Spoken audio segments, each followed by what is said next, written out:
The What to Read Next podcast helps you build a TBR of future favorite books. In each episode, Lori and Mean interviews authors and book influencers to recommend books they loved for you to pick up today. If you're an avid reader, always looking for your next great read, then this show's for you. Hi, Leslie. Welcome to What to Read Next podcast. Oh, hi, Laura. Thank you so much for having me. So happy to have you here. So tell us a little bit about yourself. Well, let's see. I was born and raised in Los Angeles. I graduated from UCLA. And after I graduated, I went to work at the studios. And I worked there for a while. I worked on a show called Hill Street Blues. Mm-hmm. And then after that, I started just writing sitcoms as I was watching people write them and watching all the people on the Newhart show. And so I started doing that. And then I sold my first sitcom and I quit. Oh my God. And so then after that, I wrote for a while, different sitcoms and for different people. And then I had my children. Mm-hmm. And at that point, the business had changed. It was really hard to get back in. And so I also didn't want to do those hours because the hours were crazy. So I went back to school. I got a master's degree in nutrition and I opened my own business and I became a nutritionist for 10 years. And I really missed the writing. So during that time, I was also writing essays for Huffington Post and for Maria Shriver.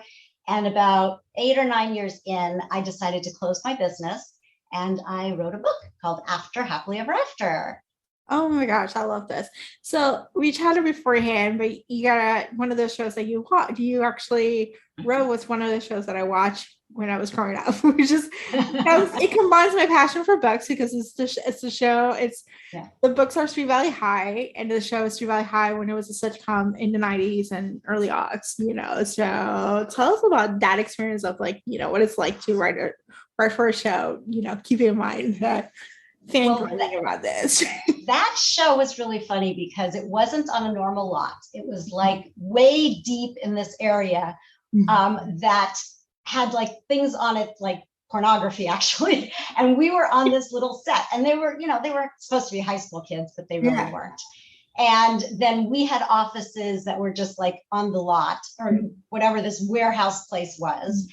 And so we would sit in those offices and honestly, we went down to the set sometimes, but they didn't want any of the writers on the set. Oh my gosh. So we met them all and we had lunch with them all, but we weren't on the set as much. We were just in the offices working on scripts and working on outlines and they used the books. I remember that they did use the books and they would say oh, we have this and we'd go off of the book. Some scripts were not exactly the book, but they used them as a jumping off point. And it was fun. I mean, I was very pregnant at the time. And, so my mind was kind of a little bit somewhere else, but it was a fun job.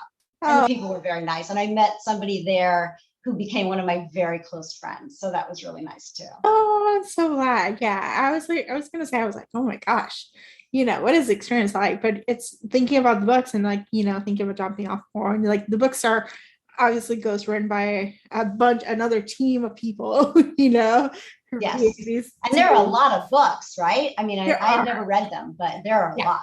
Yeah, there's about 200 of those. And they're that many. Yeah, wow. They used to come every month and it'll be a new installment of the book. And it's a continuous series. They're always going to be 16, 17 years old, but it's the longest junior year in high school that you're ever. Did you notice if the books follow the series? Because I didn't read the book, so I wouldn't know. But did they follow the series? I think so, if I remember correctly. I think they follow a little bit loosely from the series. Okay. But I don't remember vividly. I may need to watch it. One of those on YouTube and see. I just remember, it's funny because I don't always remember the names of my scripts, but for some reason I do remember the name of one of those, which was Loose Lips Sink Ships. I don't remember what it's about though. That probably is one of those books, so yeah. So exactly. What made you decide to write a novel as opposed to going back to screenwriting? Right. Well, getting back into screenwriting and television was just the business had changed. Weren't giving as many freelance scripts out, so it was really hard. And with the hours, and my husband's in the business, so I didn't want to do that to my kids. They would never ever see me and I would never see them grow up. So I just started writing a lot of personal, fun, humorous, since I was doing sitcoms, humorous essays that like I said, there's a ton of them on Huffington Post, and they were always like fun things about my kids or my husband or me. I did some nutrition ones. I did some, my kid going off to summer camp for the first time or going off to college for the first time. And I loved writing those because I really I put myself out there. I never, I'm basically a private person, but I put things out there that were funny, that were happening in my life, not like really personal. And I really liked relating to people. The comments I was getting on Huffington Post were constantly from people saying, oh my God, this happened to me, or I love this. This is so funny, or whatever. And so when I thought about writing a novel, the thing that was really important to me was writing something that other people, and in this case, it's women's fiction, but there's a lot of men that have read it because it's also about marriage. And I wanted to write something that people would say, and they have in the reviews, say, oh my God, that's my parents. Or, oh my gosh, Maggie, who's my character, is me.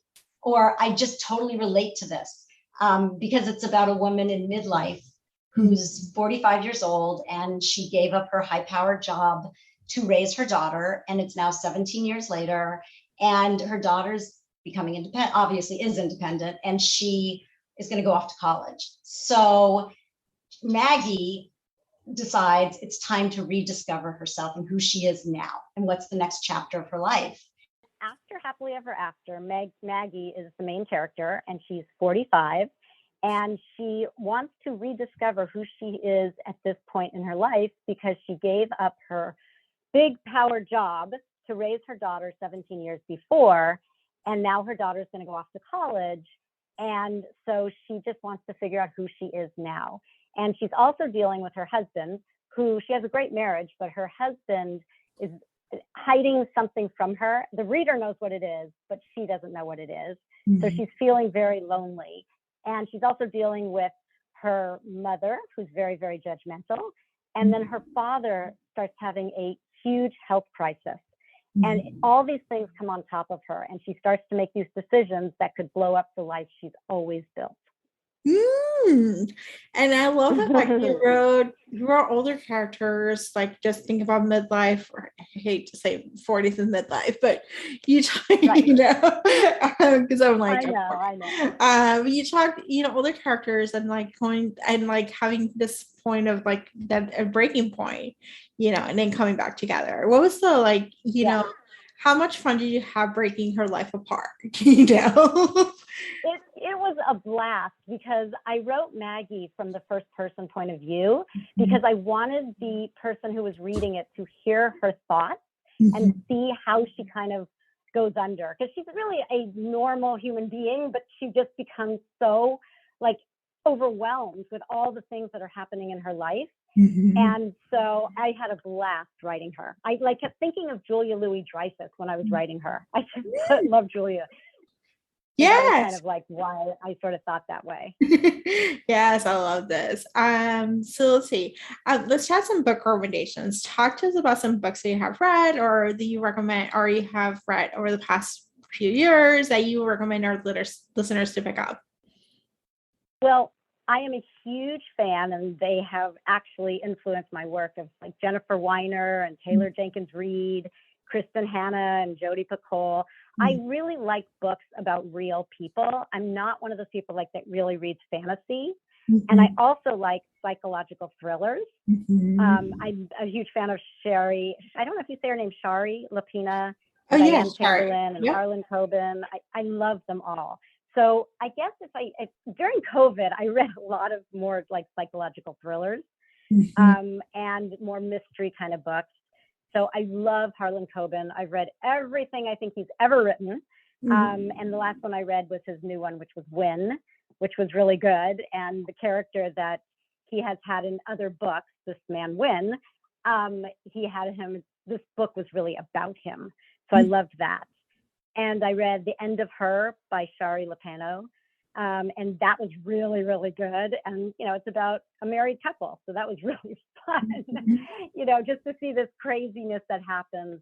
And it actually could have happened, what the story was. And I also read, this was more women's fiction, but I think my favorite book is Seven Husbands of Evelyn Hugo by Taylor Jenkins Reid. Have you ever read that? I did. It's fabulous. So great. I love that book, the old Hollywood stuff. And I know it was kind of based on Elizabeth Taylor, but oh my God, it was so good. I loved it. It was so good. Yeah.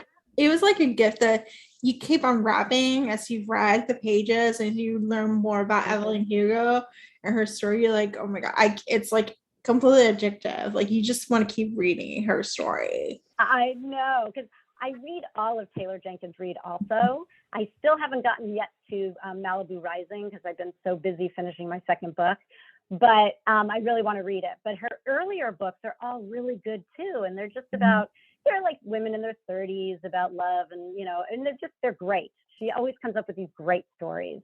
Yes. So talk to us about your next book. What are you writing? What are you writing next? So I'm writing a book. It's also women's fiction, but it's realistic. And it's about two women from various backgrounds who end up meeting in a support group when they go through a tragedy. And it's how they each handle it, how they bond, how they become friends, and how they kind of get through it and find this friendship that they didn't expect would ever happen. I love that you're diving into friendships.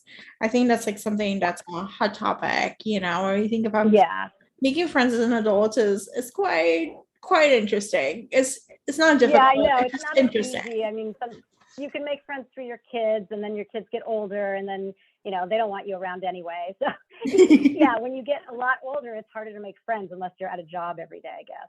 And even that is still like you don't want to hang out with just your job friends. I know. It's true. Yeah. It does get hard, and being a writer also is very, you're alone all the time. So I reach out. I still have friends from junior high and high school. So yeah, in high school and college, and yeah, exactly. Yeah. I think friendships is like something I'm curious to dive into a little bit more in just the season of my life where I am. So I'm excited for your book because that's actually I'm like, this will be fun to see. Even though it's like breaking apart a tragedy and having all this stuff. And like it's still like it's a fun exploration of friendships in different places. Yeah. And I also like the fact that these two women are from various backgrounds and they wouldn't normally find each other. Yep. Yeah, I still have good friends when I was in group, and I've done various support groups, and it's been an interesting.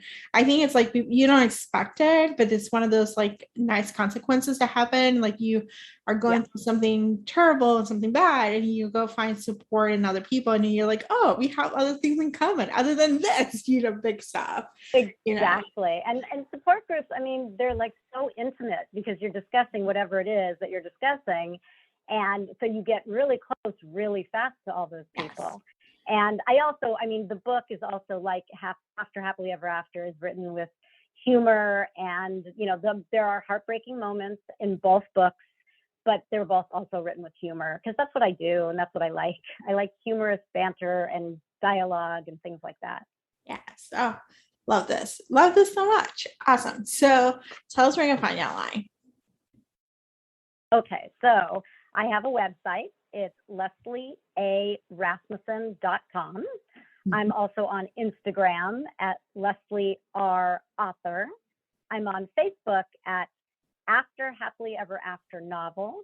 I'm on Twitter at Leslie R. Author, and I'm on LinkedIn at Leslie A. Rasmussen.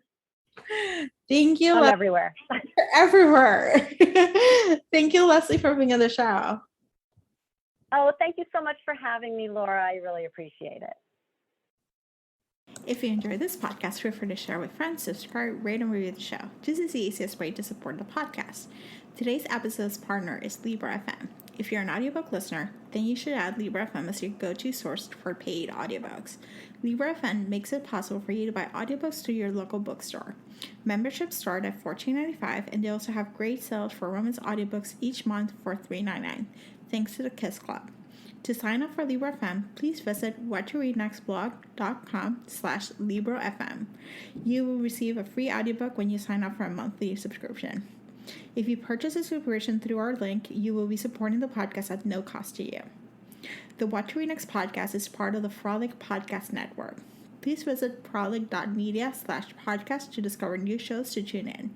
Thank you so much for listening and have a great day.